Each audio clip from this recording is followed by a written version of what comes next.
নলবাৰীৰ বৰ্বৰ হত্যাকাণ্ডত জড়িত হত্যাকাৰী আৰক্ষীৰ জালত গৰজি উঠিল আৰক্ষীৰ বন্দুক। নলবাৰীৰ গংগাপুৰ কাণ্ডৰ মূল অভিযুক্তক এনকাউণ্টাৰ। আৰক্ষীৰ সূত্ৰৰ পৰা জানিব পৰা মতে ৰোজ আলী ওৰফে আলী আসিফ আলী গুলীবিদ্ধ। আৰক্ষীৰ বন্দুক কাঢ়িব বিচাৰিছিল ৰোজে। আৰক্ষীৰ জালত পৰিল ৰোজ ওৰফে আসিফ। নলবাৰীৰ মোকালমাৰ চৰত আত্মগোপন কৰিছিল ৰোজে। পুনৰ জনাই আছো, নলবাৰীৰ বৰ্বৰ হত্যাকাণ্ডত জড়িত হত্যাকাৰী আৰক্ষীৰ জালত গৰজি উঠিল আৰক্ষীৰ বন্দুক।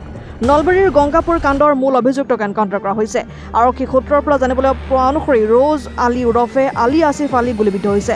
আৰক্ষীৰ বন্দুক কাঢ়িব বিচাৰিছিল ৰোজে। আৰক্ষীৰ জালত পৰিল ৰোজ ওৰফে আসিফ। নলবাৰীৰ মোকালমাৰ চৰত আত্মগোপন কৰিছিল ৰোজে। সকলোৱে গম পাইছে যি ধৰণৰ লোমহৰ্ষক হত্যাকাণ্ড, দুজনক হানি খুচি এজন স্পট ডেড হ'ল, এজনো হস্পিটেলত চিৰিয়াছ কণ্ডিশ্যনত আছে।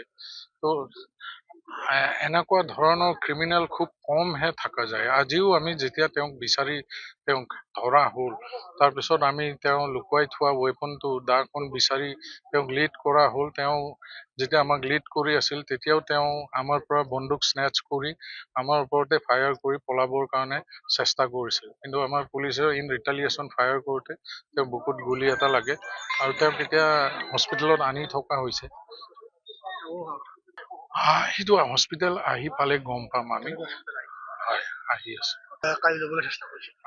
ফায়াৰো কৰিছে। আমাৰ প্ৰায় 4 ৰাউণ্ড মান ফায়াৰ কৰিছে পুলিচৰ ওপৰত। নাই, আমি যোনখিনি প্ৰিলিমিনাৰী ইনভেষ্টিগেশ্যন পাইছো বা যোনগৰাকী এতিয়া হস্পিটেলত আছে তেওঁ ষ্টেটমেণ্ট দিছে যে এজনেই ল'ৰা আছিলে। তেওঁৰ নামটো দুটা আসিফ খান এলায়েছ ৰোজ আলী।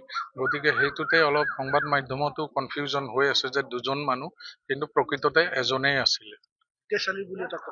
সেইটো কোনো মানে, কাৰণ তেওঁলোকে আমাক যোনটো দেখা সাক্ষী ছোৱালীগৰাকীয়ে কৈছে অকলে আহিছে। News desk report N24 Assam.